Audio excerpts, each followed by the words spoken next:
Estamos começando mais um programa Tira Dúvidas ao vivo aqui com o pastor Luiz Rigonato. 9h32 aqui na Vinha e a gente já tem muitas perguntas. Bom dia, pastor. Bom dia, Raquel. Bom dia aos queridos ouvintes que em Goiânia, Goiás, no Brasil e também no mundo inteiro participam conosco agora pelo canal da Videira TV nesse domingo. Bom dia, o pessoal aí da Videira TV. Lembrando que para você que ainda não enviou a sua pergunta, ainda dá tempo, a gente tem esse bloco, tem um outro. Se a pergunta não for respondida hoje, ela será respondida nos próximos programas. E o nosso WhatsApp é 9999-72005. Já posso começar com a primeira pergunta, pastor? Pode perguntar, Raquel. Então vamos lá. A primeira pergunta aqui é do Kleber. E ele está dizendo o seguinte, pastor. Eu recebi uma pergunta de um amigo e não soube responder. Quando a gente voltar para reinar com Cristo no milênio, teremos a mesma família? Ou seja, estaremos casados com a mesma esposa? Essa pergunta, ela foi feita de um modo um pouco diferente, Kleber, a Jesus. Os saduceus que não creem em ressurreição, eles aplicaram um enigma para Jesus, na verdade uma charada, uma pegadinha, né? E porque conforme a lei de Moisés, um irmão que um homem casava com uma mulher, se ele fosse para a guerra antes de gerar um filho, o irmão mais novo, o próximo irmão mais novo, obrigatoriamente se casaria com aquela mulher. E eles aplicaram uma história, né, uma parábola, dizendo que 4 irmãos morreram e não deixaram descendência. E aí eles disseram assim, mas e aí? E na ressurreição então? Ela vai ser marido de qual desses? Porque ela foi casada e se tornou viúva de 4. E na ressurreição, na vida eterna, com quem que ela estará casada? Aí Jesus disse assim, olha, Jesus ironizou a ignorância deles e falou assim, olha, na ressurreição e na vida eterna, nós seremos como os anjos. Não nos casaremos, nem daremos em casamento. Então, na verdade, eu quero dizer para você, no reino do céu, quer dizer, no reino milenar, e os que estiverem glorificados não terão essa ocupação. Eu sei que todo mundo acha que o casamento é a última Coca-Cola do deserto, né? O casamento é uma grande bênção.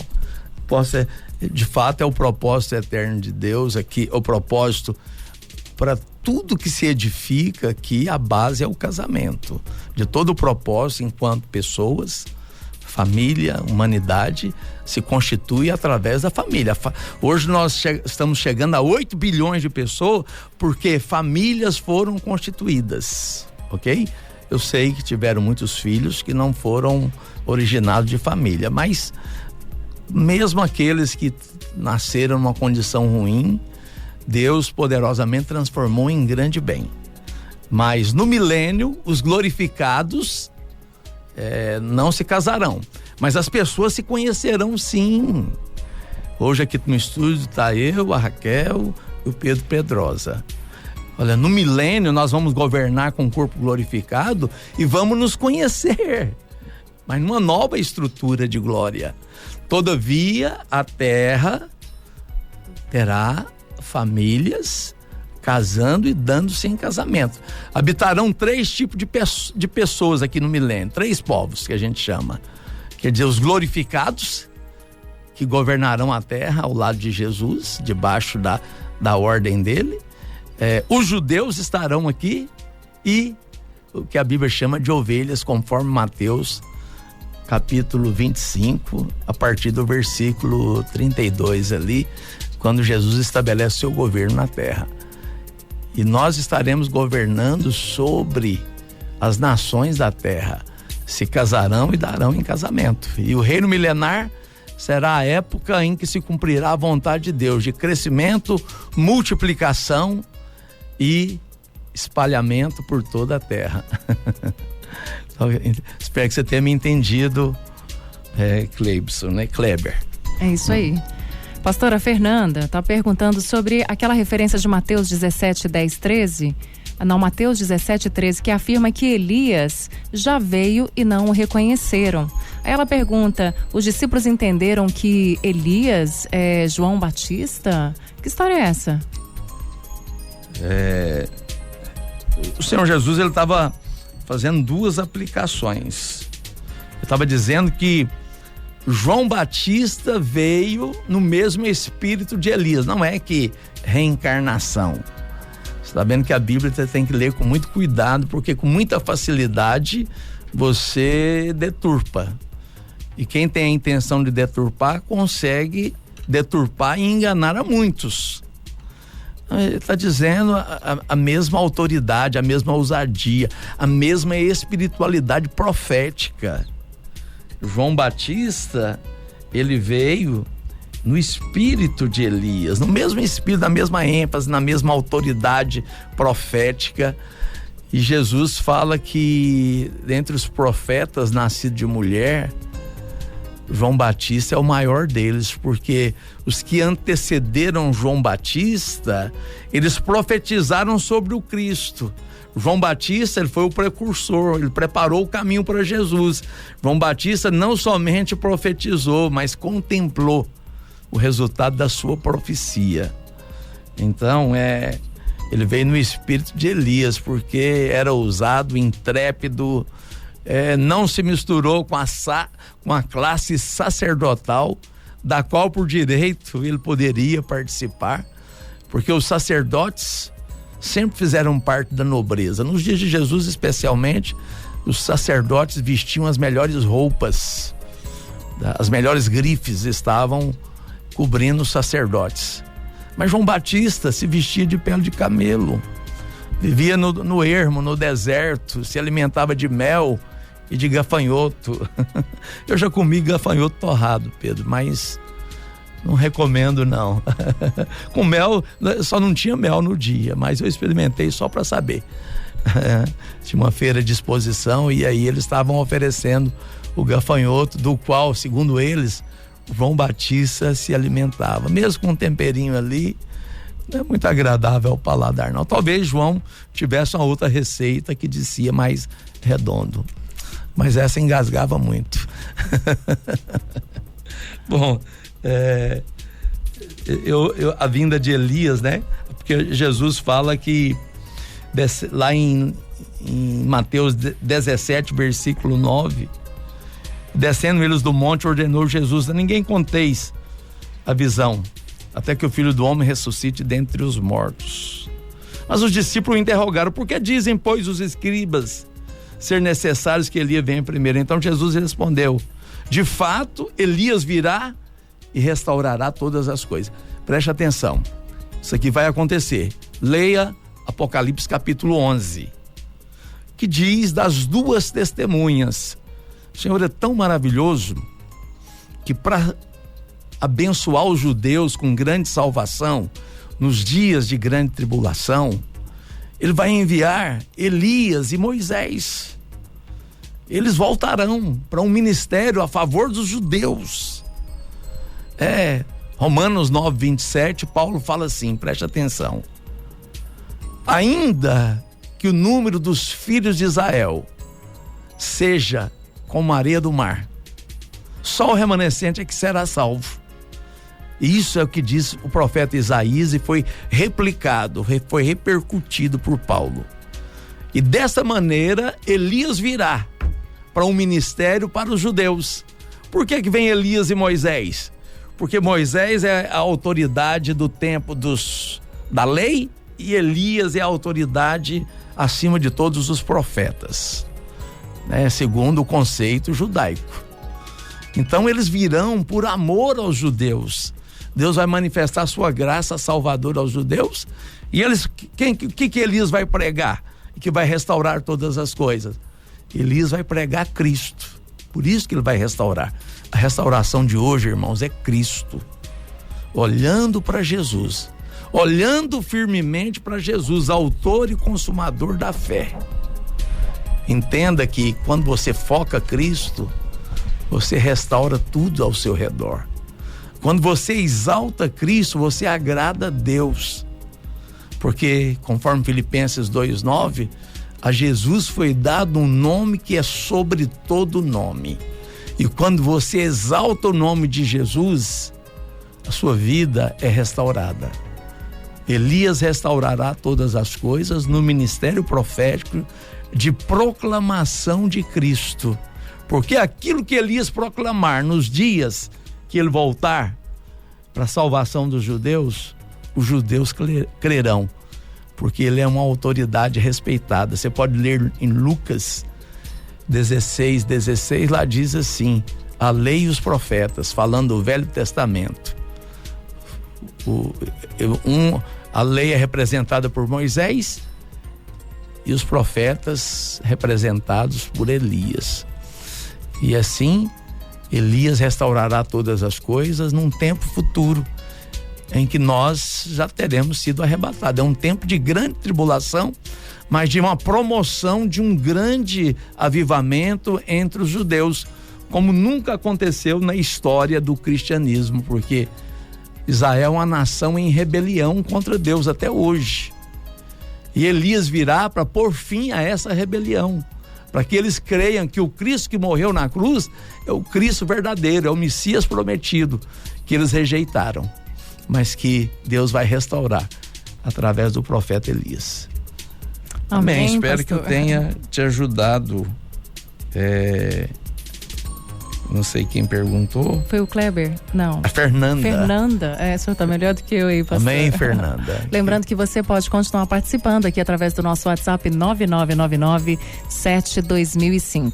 Pastor, e a Sheila tá perguntando um negócio aqui, ó. Aquela expressão da Bíblia que diz: ai das que estiverem grávidas e das que amamentam naqueles dias. Como assim, pastor? Eu tô com vontade de engravidar, mas acredito que a gente tá nos últimos dias. Como é que vai ser isso? Não se detenha, engravide-se. Filhos são herança do Senhor, um galardão. O fruto do ventre é um galardão divino. Toda vez que um pai tem um filho, Deus está abrindo portas de prosperidades e bênçãos, porque um filho é o sinal da benevolência de Deus numa família. Essa profecia aí, ai das que estiverem grávidas, ela foi profetizada e já se cumpriu. Foi profetizada lá em Mateus 24:19. Ai das que estiverem grávidas e das que amamentarem naqueles dias. Preste atenção numa explicação importante. Ela é teológica, mas ela não é difícil de compreender, não. Mateus 24, preste atenção, ele tem duas partes. O capítulo 24 de Mateus. Até o versículo 31, até o versículo 31 é para os judeus. Do 32 até o final do capítulo, que é o versículo 51, é para a igreja. O versículo 19, ele está dentro da seção onde Jesus profetizou para os judeus. Então o versículo 19 é algo relacionado aos judeus.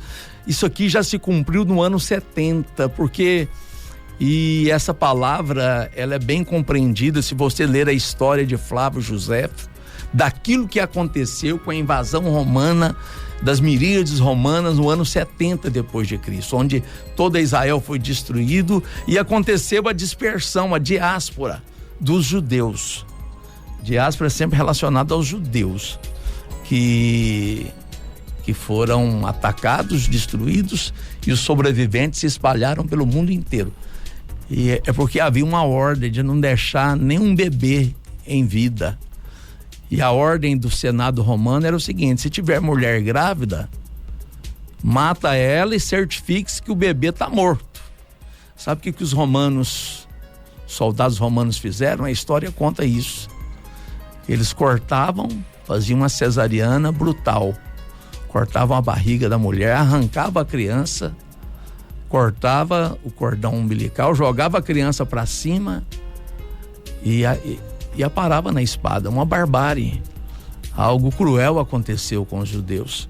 Jesus não estava determinando que isso acontecesse, mas ele, por presciência, por espírito de revelação, né, palavra de sabedoria e conhecimento, ele disse isso: olha, não tivessem sido aqueles dias abreviados, ninguém seria salvo. Mas por causa dos escolhidos, tais dias serão abreviados.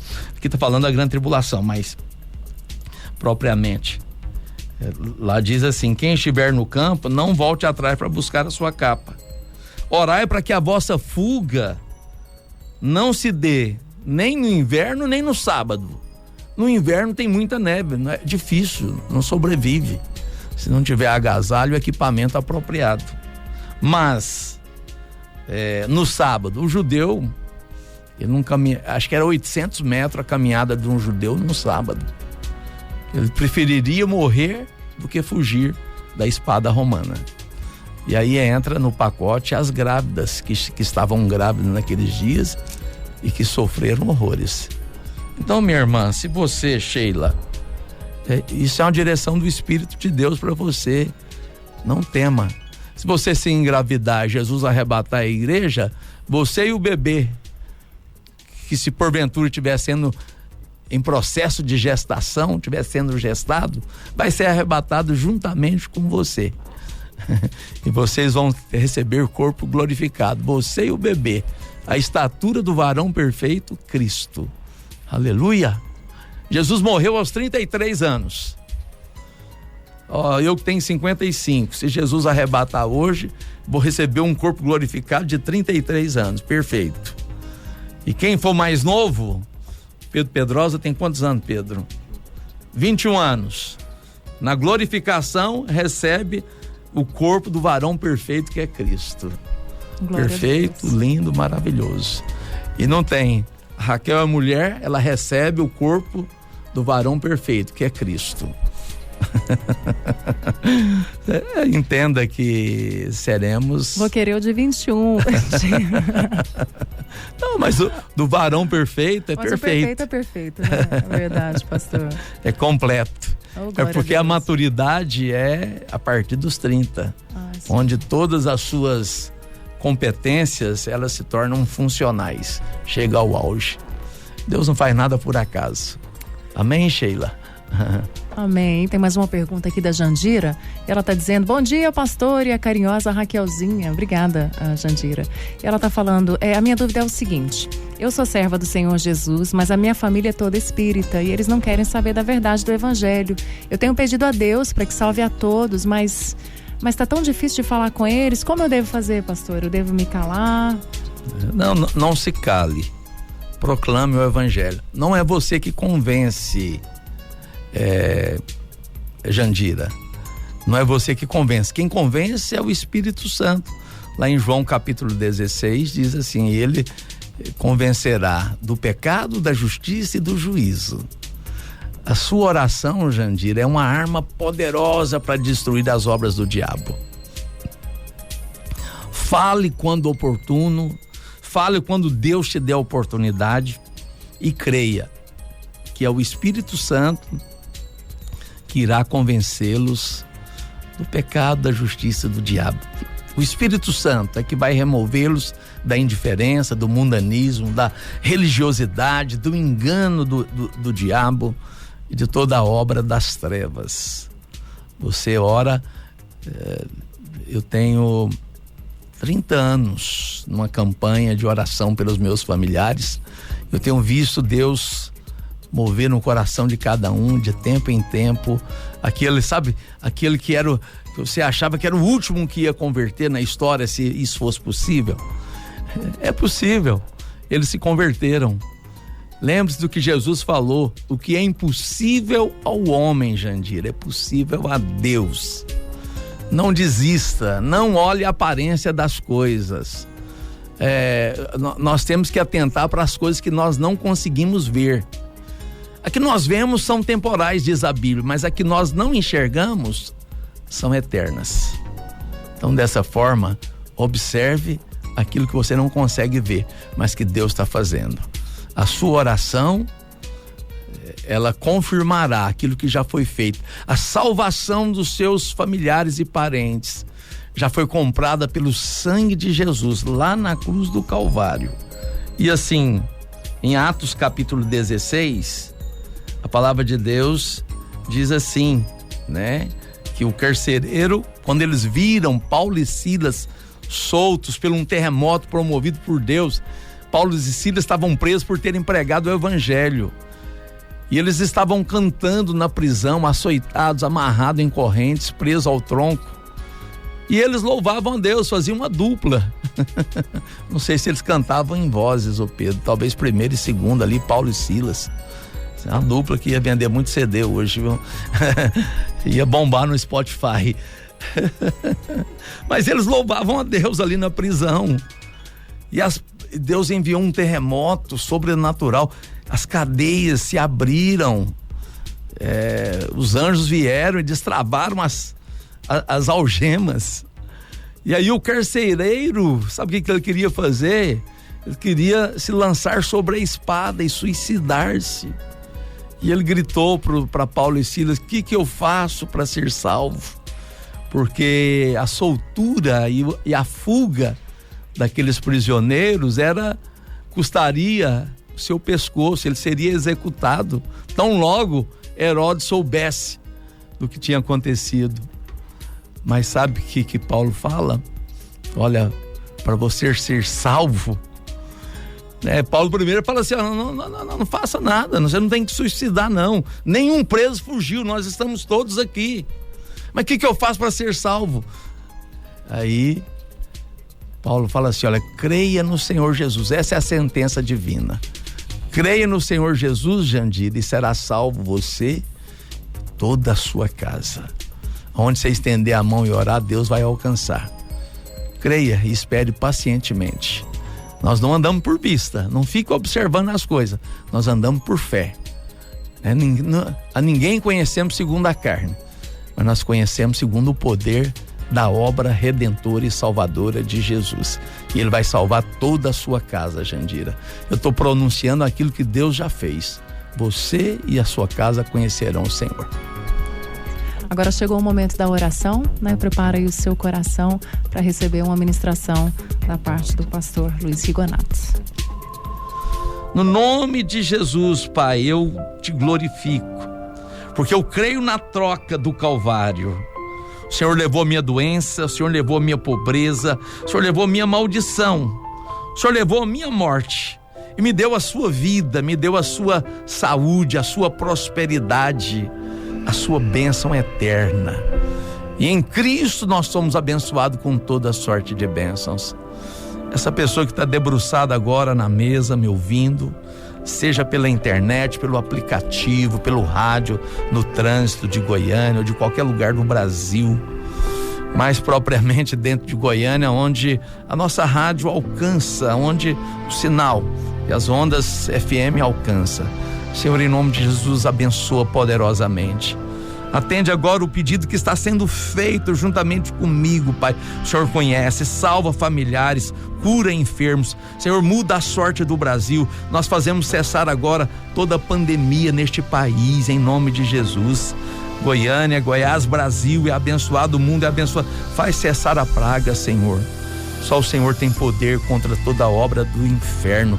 A tua palavra diz que para isso se manifestou o Filho de Deus, para destruir toda a obra do diabo. É contra elas que nós oramos. Toda arma forjada contra nós não prospera, porque em juízo, como igreja, nós condenamos e anulamos, desfazemos e declaramos, Pai, que em cada casa a saúde, a prosperidade, as coisas dão certas, a harmonia entre pais e filhos, filhos e pais, e a presença do Senhor é acolhida de maneira poderosa, e onde o Senhor está presente, tudo se transforma. Onde o seu rio passar, tudo vai se transformar. Deus poderoso, obrigado por esse dia, ó Deus, por esse dia bendito da sua glória. Muito obrigado, abençoa, Senhor, a nossa audiência. Eu envio uma palavra de prosperidade sobre os irmãos que estão comigo. Não haverá desempregados, Pai, para aqueles que, ó Deus, entre aqueles que clamam por emprego, Senhor. Não haverá necessitados entre nós, porque a provisão do céu sobre nós é abundante, Pai. e nós te damos graças por ela.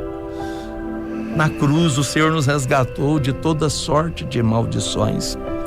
Casamentos destruídos sejam restaurados.